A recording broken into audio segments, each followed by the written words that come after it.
Okay असू दे. हां. चल हां. बोला बोला जरा.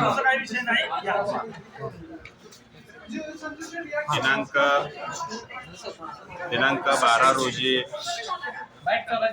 विधानसभेमध्ये जे 4 तहसीलदार, मंडलाधिकारी आणि ग्राम महसूल अधिकारी यांचे जे निलंबन झालेले आहे त्या निषेधार्थ या ठिकाणी सातारा जिल्हा महसूल प्रशासनातील सर्व उपजिल्हाधिकारी, तहसीलदार, नायब तहसीलदार, महसूल सहाय्यक महसूल अधिकारी, त्यानंतर ग्राम महसूल अधिकारी व महसूल सेवक या सगळ्यांनी 2 दिवसाचे सामूहिक रजा आंदोलन व काम बंद आंदोलन पुकारलेलं आहे.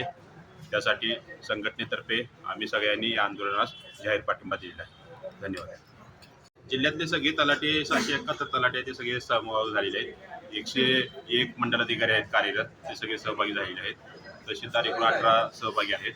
जे फक्त निवडणुकीचे आणि नैसर्गिक आपत्तीचे कामकाज करणारे जे अधिकारी कर्मचारी असतील ते फक्त कार्यरत असतील. महिला कोण बोलतो?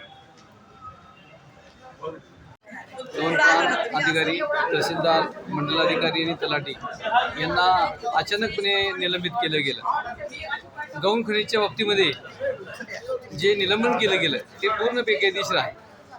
कुठलीही खात्री न करता माननीय मंत्री महोदयांनी मनमानी कारभारासारखं राजेशाही जशी हुकुमशाही जशी आहे त्याप्रमाणे त्यांनी निलंबन केलं. याची त्यांनी खात्री करायला पाहिजे होती. विधानसभेमध्ये ज्यांनी प्रश्न विचारला त्यांना सांगायला पाहिजे होतं की आम्ही याची सर्व खात्री करतो आणि मग निलंबन करतो. कुठलीही खात्री न करता ही हुकुमशाही झाली.